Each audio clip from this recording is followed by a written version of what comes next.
Comment cultiver des micro-pousses de pois dans du terreau, c'est ce qu'on va voir tout de suite dans cette vidéo.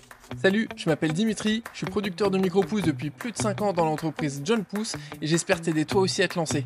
Allez, bonne vidéo. Et c'est parti pour la culture des micro-pousses de pois verts. La première étape, ça va être de peser la quantité dont vous avez besoin. Et là, c'est à peu près 200 grammes pour un plateau de 25 cm par 55 cm. C'est les plateaux de culture que j'utilise pour ma production. Mais forcément, il faut ajuster en fonction de la taille que vous avez. Donc là, 200 grammes pour ce type de plateau, ça donne des très bons résultats. Vous ajusterez en fonction aussi de votre variété, de votre sous-variété. Là, c'est du pois vert, ça peut être du pois dune, du pois taïga, du pois... Enfin, il y a plein de types de pois différents. Faudra sûrement ajuster en fonction de votre sous-variété.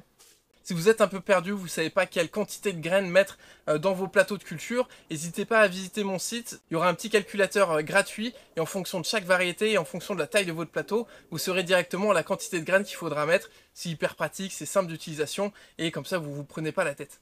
Alors la première étape pour les micro-pousses de pois, ça va être de leur faire passer une nuit de trempage dans l'eau. Ça peut être 4 heures au minimum, mais le mieux c'est de faire une nuit. Vous faites ça la veille au soir et le lendemain matin, ce sera prêt à semer. Une nuit de trempage, ça va permettre de casser la grosse coque qu'il y a autour de la graine et ce sera beaucoup plus facile à les faire germer. La germination sera beaucoup plus homogène, ce sera un petit peu plus rapide aussi et vous verrez des résultats largement meilleurs que si vous les semez directement. C'est tout à fait possible. Si vous n'avez pas le temps, vous pouvez quand même les semer directement, ça va fonctionner, mais vous aurez des résultats un petit peu moins bons. Alors pour ce faire, c'est très simple, vous prenez un contenant, la quantité de graines que vous avez, et vous remplissez le contenant d'eau.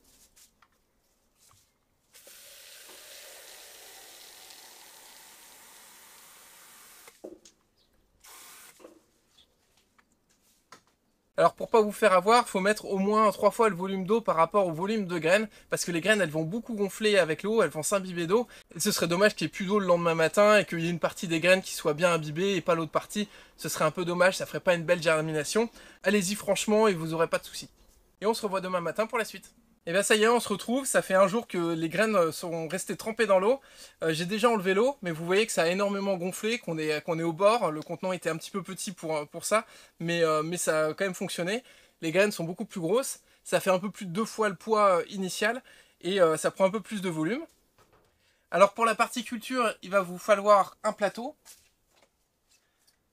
drainé, il faut qu'il y ait vraiment des trous au fond, c'est hyper important, à la fois pour l'arrosage et à la fois pour évacuer l'excès d'eau. Et sinon, il y a plein de dimensions qui existent suivant ce que vous voulez faire, suivant la taille de votre ferme, si c'est pour votre consommation personnelle, si c'est pour vendre en pousses vivantes, etc., etc. Là, moi, j'utilise des standards, c'est ce que j'utilise pour ma production, 10 pouces par 20 pouces, donc 25 cm par environ 50 cm. Donc ceux-là, voilà, c'est des plateaux souples qui sont pas extraordinaires, mais qui font très bien l'affaire. Ça fait plusieurs années que je les ai. Quand ils vont se casser, je pense pas que je vais repartir sur les mêmes, mais en tout cas, ils auront fait leur temps. Avec un plateau, il vous faudra un sous-plateau.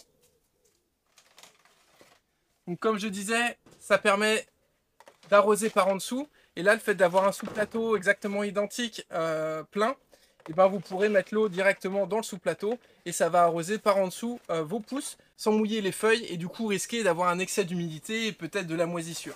Donc là, quand on arrose par en dessous, on n'a aucun souci, ça fonctionne très bien, ça va développer le système racinaire, etc. Donc ça va être top.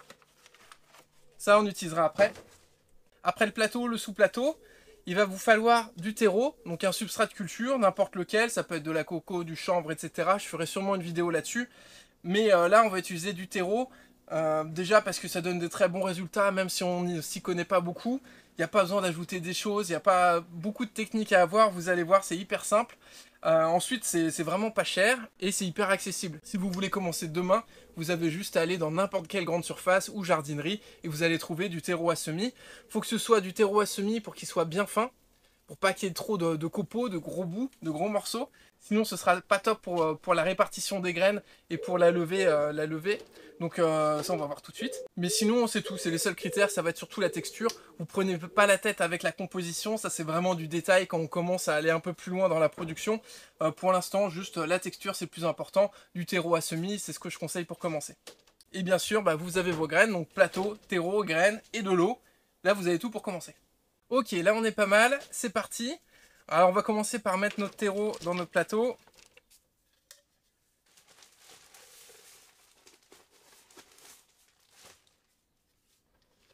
« 2-3 cm suffisent, il n'y a pas besoin d'en mettre beaucoup. Elles vont rester que 15 jours à peu près, donc il n'y a pas besoin d'avoir énormément de terreau.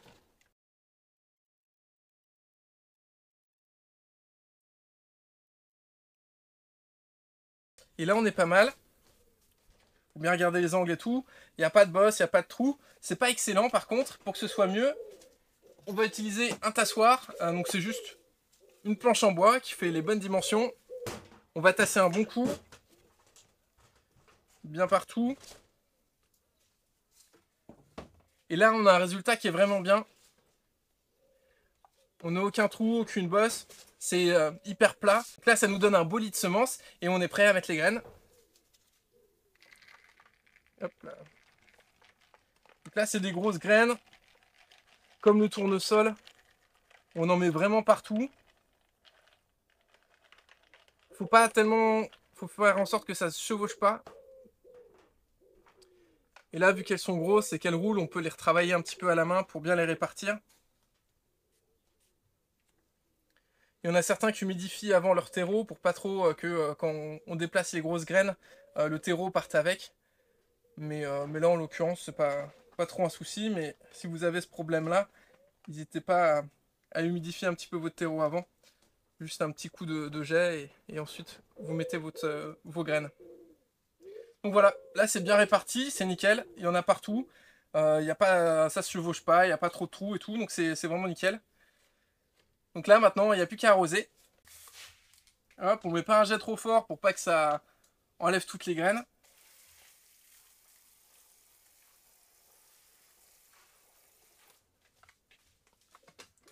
Donc on arrose quand même bien, ça va rester quelques jours pendant une phase de germination, une phase où ce sera dans le noir, on va pas réarroser, et vu qu'en plus il fait chaud en ce moment, c'est la période de canicule et tout, ça risque de se dessécher assez vite. Donc là, il faut vraiment bien arroser pour être sûr. Faut pas trop arroser, sinon il y aura des risques de moisissure s'il y a une humidité vraiment trop élevée, mais là c'est nickel. Là on va réutiliser notre sous-plateau, on va le mettre dessus, on va mettre notre tassoir, on peut retasser un petit coup d'ailleurs, pour bien que les graines elles fassent contact avec notre substrat de culture. Là, si vous en faites plusieurs à la suite, vous pouvez en empiler jusqu'à 6. 6 plateaux de poids, ça marche très bien. Ça résiste très bien, c'est des grosses graines avec des pousses qui sont très vigoureuses. Donc on peut en empiler 6, 6 par 6 c'est très bien. Ou 5 par 5, ça dépend un peu du multiple qui vous arrange pour votre culture. Et au-dessus de ça, on va aussi mettre du poids. Alors vous pouvez mettre n'importe quel poids dessus. Là, moi j'aime bien travailler avec les briques parce que je peux ajuster en fonction des variétés, si j'en mets 3, 2 ou une seule. Donc c'est plutôt pratique, mais vous pouvez utiliser une plaque de béton par exemple, un peu plus lourde, qui va faire la totalité de la largeur de votre plateau. Là, ça va rester comme ça pendant 3-4 jours et on va se revoir à la fin de cette phase de germination. A tout de suite. Et salut, on se retrouve, ça fait 4 jours de germination. C'est resté dans le noir, j'ai pas touché, j'ai enlevé le poids tout à l'heure. Donc voilà. Donc là, la germination est plutôt bien, la densité elle a l'air plutôt bonne. On voit que ça commence à subir un petit peu le poids, mais c'est encore bien. C'est pas dramatique. Tout va bien. Les racines ont bien poussé en dessous. Donc ça c'est cool. Là vous avez deux options. Soit vous mettez directement à la lumière maintenant, soit vous laissez un jour de germination en plus. Et là ce coup-ci, mettre du poids ce serait un peu trop. Donc je vous conseille hop, de prendre votre sous-plateau et de le mettre à l'envers et de faire une journée de plus comme ça. Et ça va prolonger la germination, les pousses elles vont chercher la lumière, elles vont aller un peu plus haut, et donc ça fera des pousses qui seront un peu plus hautes. Mais même si vous mettez directement la lumière comme ça, vous aurez une bonne rentabilité, vous pourrez les consommer bien sûr, elles sont très jolies aussi. Mais moi je préfère laisser une journée de plus, et donc demain je vais enlever ce sous-plateau, je vais l'enlever, et je vais commencer par arroser. Là c'est encore bon, mais demain je pense que ce sera limite. Et après tous les matins je vais arroser un petit coup par en dessous et vérifier si c'est trop ou pas assez. Et on se retrouve dans quelques jours pour voir ce que ça donne. A tout de suite. Et ça y est, ça fait 15 jours de croissance. Alors clairement j'aurais pu récolter hier, pas le temps de faire la vidéo. Et vous voyez là, le plateau il est nickel. On a une bonne densité. Si vous trouvez que c'est trop dense, bah, n'hésitez pas à réduire pour la prochaine fois. En tout cas, là, c'est vraiment pas mal. C'est vraiment le moment de la récolter. Après, elle va être un petit peu moins bonne au goût et tout. Mais visuellement, on ne sait pas trop quand la récolter. Donc, c'est vraiment l'habitude. Il faut goûter au fur et à mesure pour savoir quand est-ce que c'est le bon moment pour la récolter. Et là, c'est vraiment nickel. Là, c'est parfait. On a toujours un créneau de quelques jours hein, pour la récolte. Donc, faut pas paniquer. Donc comme je disais, la densité elle est bonne, la hauteur est pas trop mal, ça aurait pu être plus haut encore, ça va dépendre des sous-variétés, il y a pas mal de différents types de pois, mais là c'est pas trop mal. En tout cas c'est largement suffisant, il y a beaucoup de chefs qui maintenant préfèrent les variétés quand elles sont pas trop hautes, ça prend pas trop de place comme ça dans une assiette, et là c'est vraiment nickel, c'est vraiment des belles pousses avec les vrilles etc, c'est vraiment très sympa. Et c'est bon. Et ben maintenant, place à la récolte. Alors pour la récolte, il te faudra une balance. De précision, c'est mieux, comme ça, faut savoir au gramme près les micro-pousses. Un couteau bien aiguisé, bien tranchant. Et un récipient quelconque. Ceux-là, ils sont pas mal parce qu'il y a un double fond, donc ça permet d'évacuer un peu l'excès d'humidité, l'excès d'eau sans que ça abîme les pousses.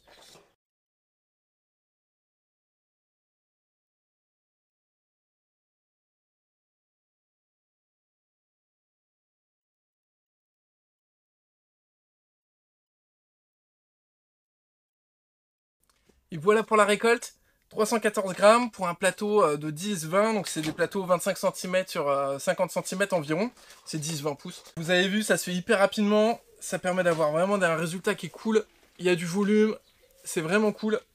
Et dans les plus de 300-315 grammes, hein, c'est possible d'avoir encore plus. Là c'était une variété qui est un petit peu petite, il y a d'autres variétés plus hautes où on peut aller dans les 500 grammes par plateau sans trop de problèmes.